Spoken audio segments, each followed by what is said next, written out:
in the feature match area, we have Eric playing Jund mid-range versus Wes playing Rakdos Scam. Eric, a friend of ours. Yes. Glad he came today. Absolutely. Little disappointed in his deck choice. Sort of a light razzing there. He told us he was going to be on the Yargol combo. Yeah. He did. And we're putting our heads together a little bit, making the deck a little bit more consistent if at all possible. Because it's a little I don't know if clunky is the right word. I think the issue with that deck is like discarding cards of your own volition is never a good idea. Not in this format. And especially when it's random too. Like you sort of have to sculpt your hand and then get a card into play and then unload your payload. Yeah. It's a lot of moving parts. Very much a Rube Goldberg machine that doesn't immediately kill your opponent. If I was gonna play a deck like this in Modern, I'd go for the search. What is it? What is the deck? Glimpse of Tomorrow. Glimpse of Tomorrow. I think it has a very similar texture and how the gameplay goes, but it requires fewer deck building constrictions, fewer hand sculpting restrictions, and it's much more fun to resolve because you get to just shuffle all your permanents into your deck. You like do a quick count, and you're the new Nissa is like a Black Lotus in that deck. Oh yeah, because it's just makes the what is it? Hang on, the Phyrexian Nissa. No, the new Nissa. Oh, the mana the Nissa. creature. Yeah, hang on. It's sort of interestingly, sort of the second time that she's been featured as a creature. The first was the flip.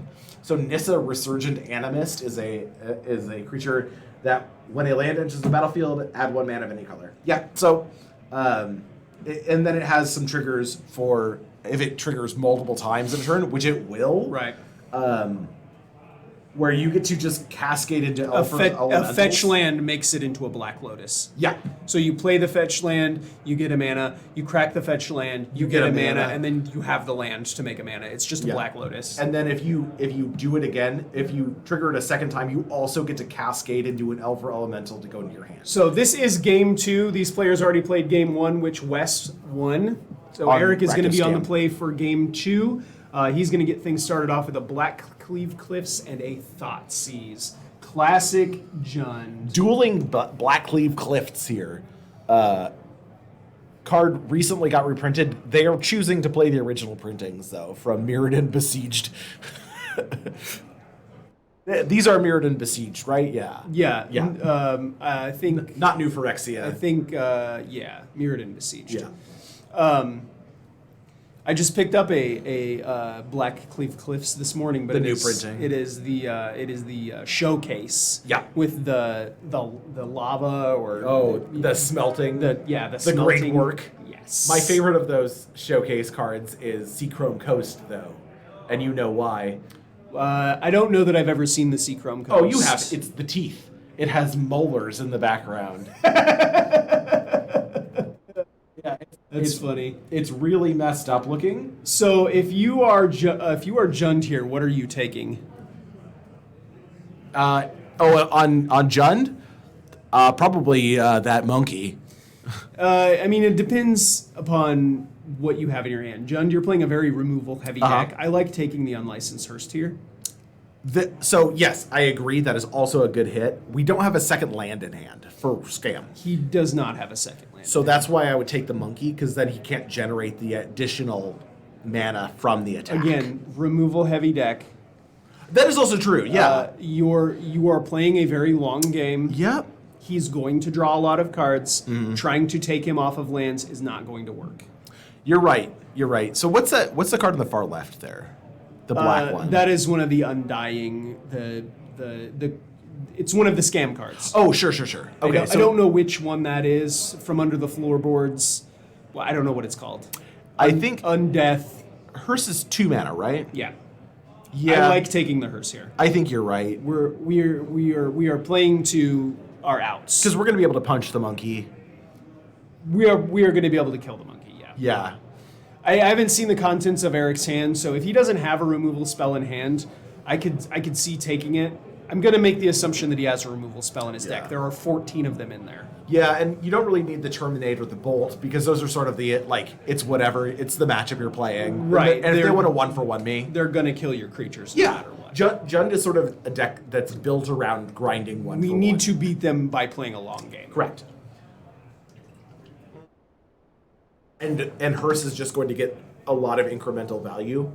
Are we really taking this long to resolve this Thoughtseizes? I really don't know the answer to that. Holy cow. Did somebody have to get up and go potty? You know, I haven't heard. we're really, really pouring over that information, aren't we?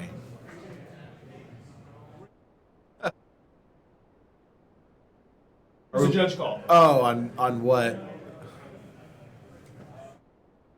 Oh, okay. A judge call on Vamp for time. Yeah, so I don't know if I necessarily agree with Blake on this one. He's going to get mad at me because I do like taking the monkey. Ultimately, we're not trying to cut him on cards. We're trying to cut him on time. And if Eric can build his board up in a way that requires Wes draw very specific cards to interact reasonably, and also I don't know what kind of removal Eric has in hand right now. The Hearse isn't going to do anything without something to crew it. I mean, it can exile cards from graveyards, but graveyards are what they are, and I don't know if Eric's on a Tarmogoyf or, but presumably, right? It's a Jund classic thing. Honestly, it's a toss-up. So Wes mulliganed to 6 and did not put a card on the bottom of his library. Oh. So at this point, we do have to have a judge call. Yeah, the judges have heard the story, and they are currently conferring on what the infraction and adjustment is going to be. Probably discard a card at random, or not discard, put it on the bottom at random, I would guess. I'm not sure what the penalty is for this sort of thing. Playing extra cards is... Which effectively we have done here, right? We've effectively drawn an extra card.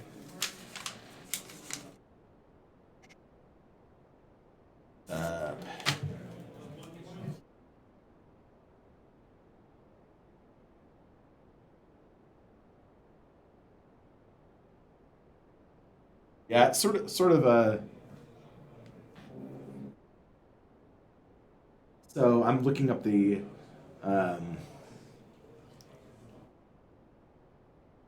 Yeah, so the infraction guideline says to go down to the correct number. Okay, so the resolution is that Eric gets to see the cards in his hands, shuffle one of them into the library, and now the Thoughtseize will resolve. Yeah, sort of benefiting Eric here. So he gets to take the monkey and a card out of the hand. Yeah, no second land there. He did take the monkey. This is sort of the play that I was advocating for. I know you're not as high on it. Well, what did he... And we got an IOK. What additionally did he take out of the hand? I think he took a... And now he's going to take the thing. So, Wes is just left with Undying Malice, Lightning Bolt, and 2 copies of Terminate. Yeah, I don't know what else. Oh, he had the Seasoned Pyromancer. The Seasoned Pyromancer was going to be my second choice. Yeah, I like taking Monkey out, and it's not necessarily trying to win off of stripping him of resources. There's a Croxa. Getting rid of the Terminate. What I like is that it puts Eric up on tempo. And here's the second land. And it also doesn't allow Wes to, even if he draws the second land, he can't dash the Ragavan, which I think is what Eric was worried about. But being able to take the hearse as well with the IOK.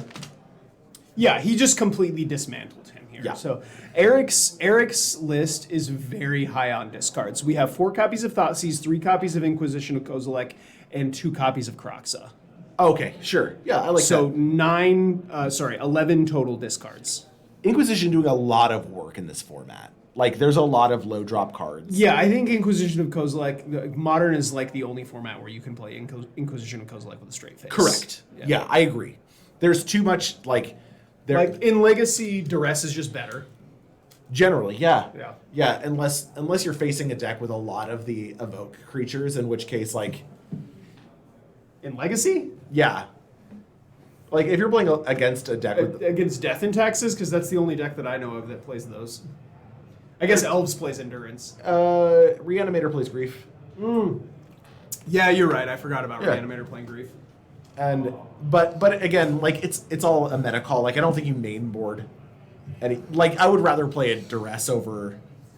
Like, still over an IOK in... Yeah, absolutely.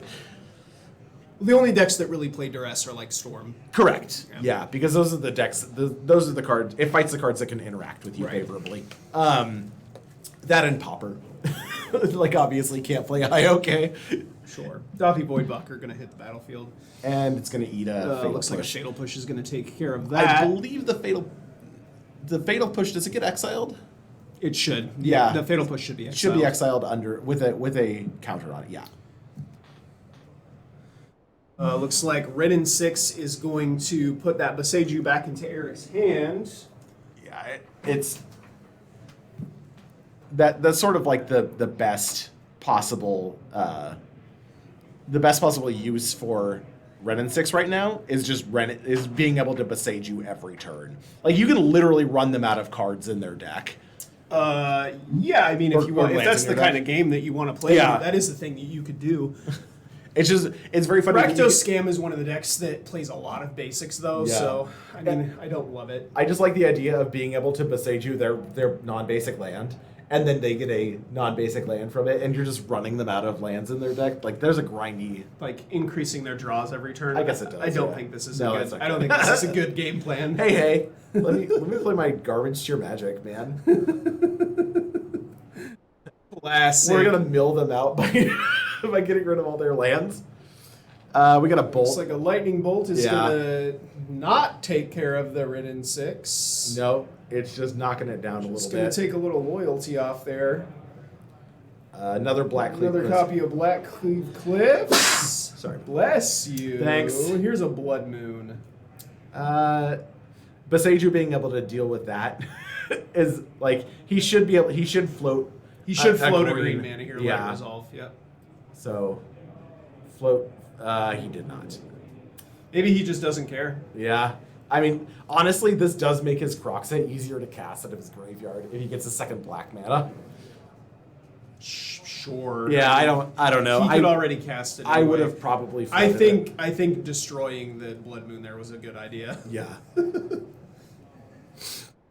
I would have responded by floating a green, tapping the swamp, hitting it. Yeah, that was a weird choice. Hundo peasy. Like, it is what it is. Easier to commentate than to make the play. Sure, right? sure. I mean, this Rin and 6 has got a lot of loyalty on it. Yeah. Eventually, if you can ult it, then you just start pitching lands and inquisitioning them every turn or bolting them every turn. Mm-hmm.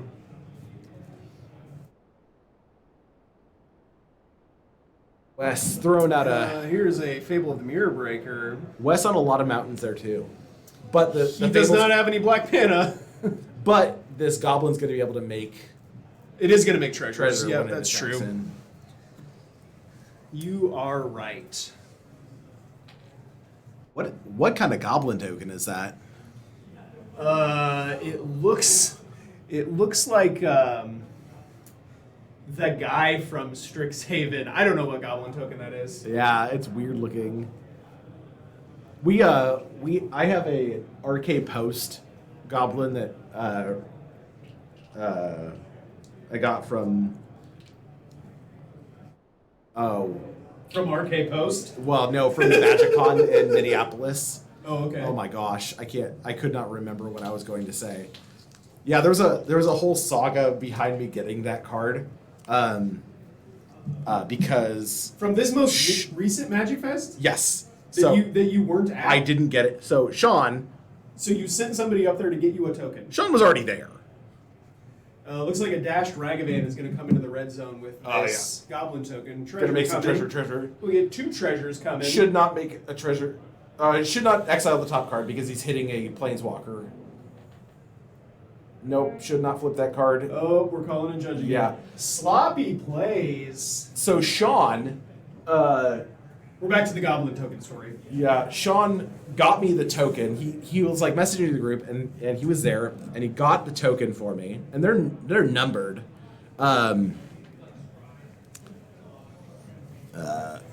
The Goblin token. yes, so he got it for me. He brought it back, and he's been to my house ones of times before, so he knows the neighborhood that I live in. Okay. He remembered the wrong house, put it in a mailbox 2 houses down from mine. Holy cow!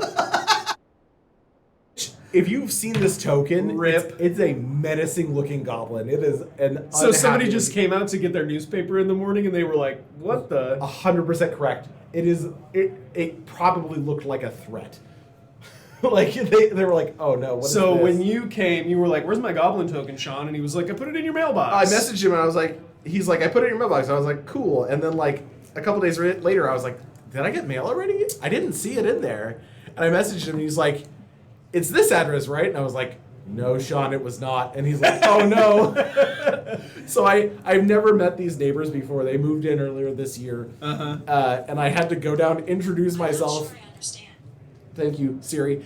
Go down, introduce myself, and be like, "Hi, I am a weirdo who has a goblin card." Did you get that by chance? Yeah. and Hopefully they were cordial. yes, they were very kind to me. Okay, good. They gave it back. They were like, "We were wondering what this was," and I was like, "Yeah, not a threat of violence, just a weird goblin man."